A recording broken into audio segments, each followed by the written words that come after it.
Sue's with us from Netherton Foundries, and one of your biggest things, Sue, is in terms of what your pans bring to people's kitchens in the same way as the chefs and producers have the ingredients. We also need an appliance to cook it in. Now, how did you first get involved in pan manufacturing? I wanted a good pan. Right. And I couldn't find one. And this is how some of the best companies are born. So what was it that you couldn't get that you then had to go and create? I wanted a pan that cooked like a cast iron pan, that I didn't have to go and do 6 months weight training before I could even use it. Right. And that must be a challenge in itself, because the whole point of an iron pan is it's made of iron. Yeah. But if you make it from spun iron rather than cast iron, right, it's half the weight. And these guys here have all used the pans, and they'll tell you they perform in just the same way, whether it's Adam on his barbecue or Chris on his induction, or James using it on a gas cooker, then they just work. And as a local producer, you've always been very proactive at demonstrations up and down the country about getting your pans in place, getting them used by people and endorsed. Absolutely. How well are they received by people in their everyday kitchen? Well, we keep selling them. Well, that's a good sign. I think that is probably the answer. Yeah. And we've got customers who buy one, and then I spot their name coming back again. And they come back and for again, it, yeah. And again. We did a Ludlow Food Festival a couple of weeks ago, and so many people came to see me and said, love the pan I bought last year, I'm going to have another one this year. And that's a really good endorsement, isn't it? It's fantastic. Because economically at the moment, we are in a sort of period where people are very conscious and cautious about how they spend their money. But I would imagine one of your USPs is, once you buy this, you can use it for generations. Well, that's it. When we first started this, it was in the depths of the financial crisis. And I think, it was either inspired or it was total insanity to produce in Britain and produce pans that are probably 4 times what you can go and buy in your local supermarket. But it's going to last 10, 20 times longer than that pan.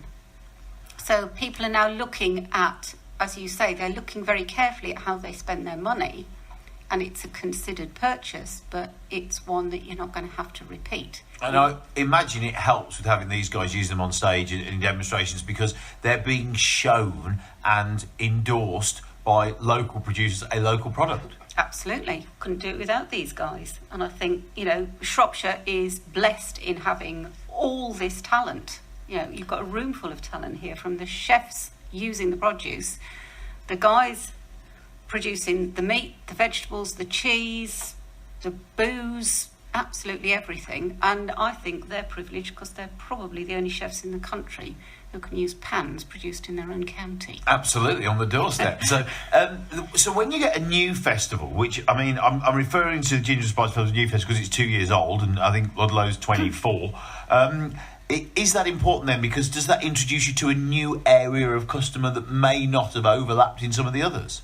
Yeah, I think it does. And I think it's also very important that as a local producer, we support other local businesses. So when Chris says, there's this new festival coming, and Julia rings me up and says, do you want to be involved? Well, the answer, of course, is yes, because why wouldn't we?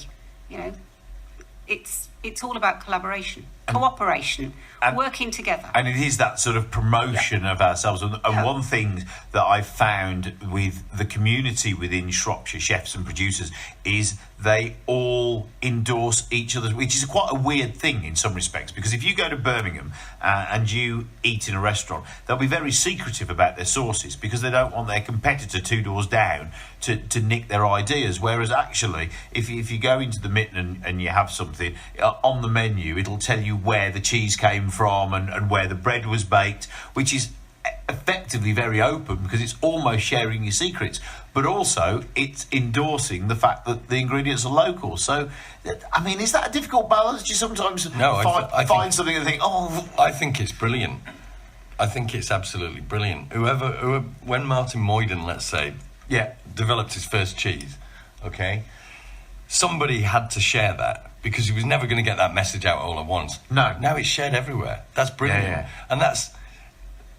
I do think that Shropshire is unique for collaborations and everything. I really do. And we've got a lot of festivals, and we all see each other in and out. We're all in and out of each other's lives, and it's great. There is a respect, isn't there, amongst you all for what you do within your sector. I mean, because we're all very different, and that's the thing. The first time Adam came into the programme, you were bigging him up more than you were bigging up what you were doing yourself, because there is that sort of, this is really good, and that willingness to want to share when you find something that is great on our doorstep. Yeah, absolutely. It's all about collaboration, and I think all of us in this room should be thankful to each other, because we can't just, one person cannot just singly do this.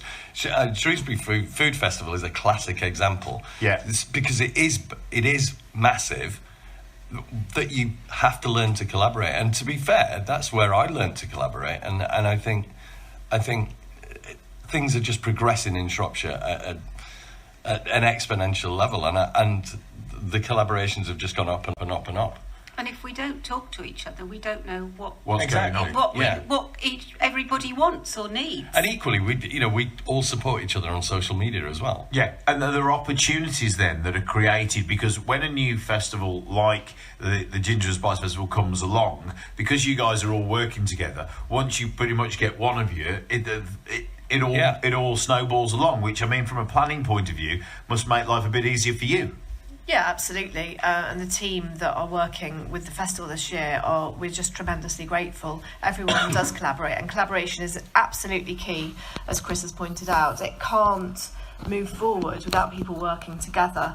And Shropshire is very famous for being celebrating food, but North Shropshire really was missing out a little bit. We're just on the right at the tip. And some people actually, a lot of people work in Staffordshire that live in Market Drayton, so we're just sort of at the tip of Shropshire. Right on the border. Yeah, Cheshire and Staffordshire border. So we're bringing in sort of new audiences as well, that perhaps haven't visited the other Shropshire festivals. So that's a good thing too.